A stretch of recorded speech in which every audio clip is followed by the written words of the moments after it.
Leandro Fernández de Moratín fue un dramaturgo, poeta, ensayista, prosista y traductor, el más relevante autor de teatro del siglo XVIII. Usaba el género didáctico, lírico y prosa didáctica, como libros de viaje, ensayos, tratados humanísticos, etc. Su seudónimo era Inarco Celenio. Algunas de sus obras son Teoría de la comedia, El viejo y la niña, La comedia nueva, El varón, La mojigata, La derrota de los pedantes y El sí de las niñas. Leandro Fernández de Moratín nació en Madrid el 10 de marzo de 1760, de noble familia asturiana. Su padre era el poeta, dramaturgo y abogado Nicolás Fernández de Moratín. Su madre se llamaba Isidora Cabo Conde. Leandro Fernández de Moratín se crió en un ambiente donde eran frecuentes las discusiones literarias por su padre, que se dedicó a las letras. Cayó en la enfermedad de la viruela, lo que afectó a su carácter, volviéndolo tímido. Leandro no fue a la universidad debido a que su padre estaba en contra y comenzó a trabajar. En 1979, a los 19 años, se presentó a un concurso público de poesía convocado por la Academia. En 1787 marchó a París, siendo secretario del conde Cabarrús, encargado de una misión. A su vuelta a Madrid obtuvo su primer gran éxito con la publicación de la sátira La derrota de los pedantes. El conde de Floridablanca le dio un beneficio de 300 ducados. Cuando llegó Godoy, le ayudó a estrenar sus comedias y aumentó sus ingresos con otras sinecuras eclesiásticas. Durante 5 años viajó por Europa y regresó a Madrid en 1797, pues ocupó el cargo de secretario de Interpretación de Lengua, que le permitió vivir sin apuro económico. En 1808, a la caída de Godoy, fue nombrado bibliotecario mayor de la Real Biblioteca por el rey José Bonaparte. A partir de este hecho, le tacharon de afrancesado, por lo que tuvo que refugiarse en Valencia, Peñíscola y Barcelona al producirse el cambio político. Leandro Fernández de Moratín fue un hombre de teatro en el sentido amplio de la palabra. Fue uno de los fundadores de la historiografía teatral española. Sus orígenes del teatro español es uno de los primeros estudios serios y documentados del teatro español anterior a Lope de Vega. Es también de gran interés el prólogo a la edición parisina de su obra en 1825, donde resume la historia del teatro español del siglo XVIII. Moratín fue también un activo impulsor de la reforma teatral de su tiempo. No dejó de promover una renovación de toda la estructura teatral vigente en la España de su época. Finalmente murió en París el 2 de junio de 1828. A continuación, vamos a desarrollar un comentario sobre su obra El sí de las niñas. El sí de las niñas fue estrenada el 24 de enero de 1806 en Madrid y representada hasta la Cuaresma. Moratín tenía escrita El sí de las niñas en 1801, pero tardó varios años en estrenarla. Dio a la escena sus producciones anteriores y después se dedicó a publicar en 1805 El sí de las niñas. Durante el mes de enero de 1806 ensaya la comedia con la compañía del Teatro de la Cruz. El sí de las niñas fue la obra de mayor aceptación de su tiempo y el mayor acontecimiento teatral de todo el siglo.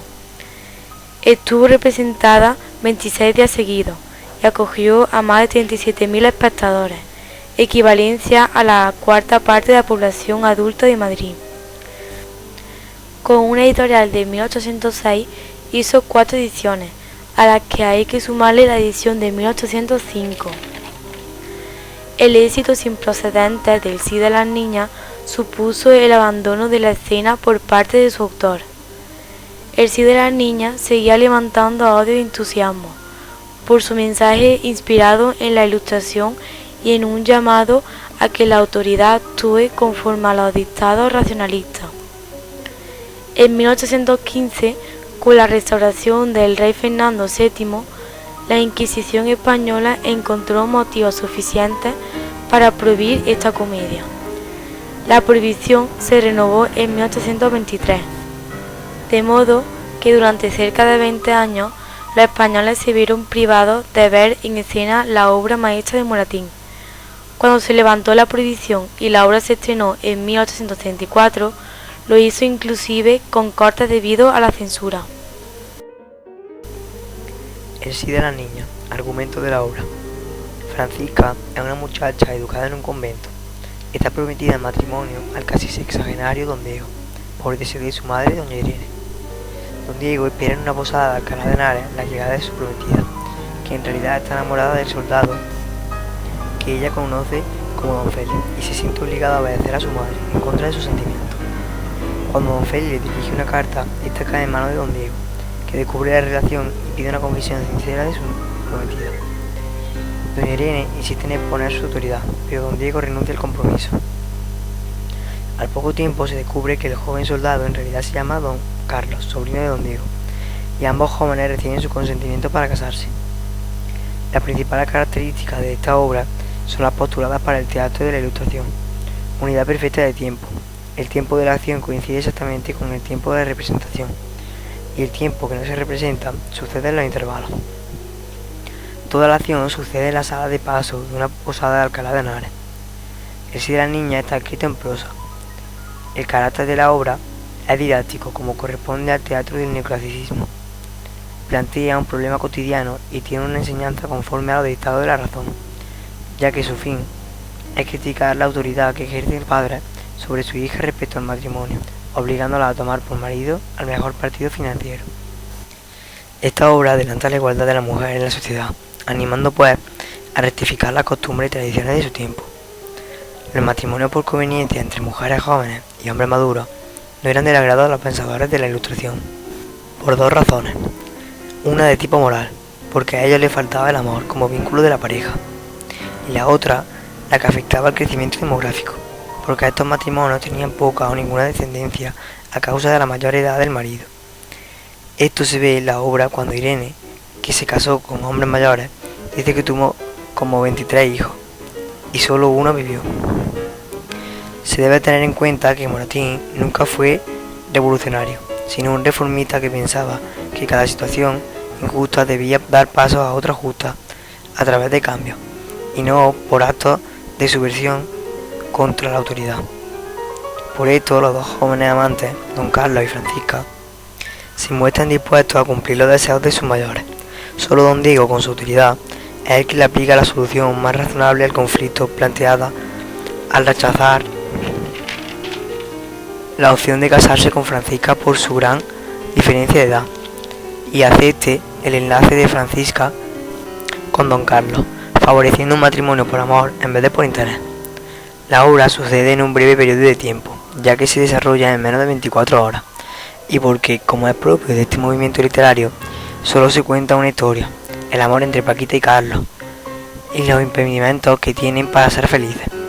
La comedia se desarrolla en la posada desde las 7 de la noche hasta las 5 de la madrugada, transcurriendo así 10 horas. Los personajes principales son doña Francisca. Era una bella, dulce y graciosa de tan solo 16 años.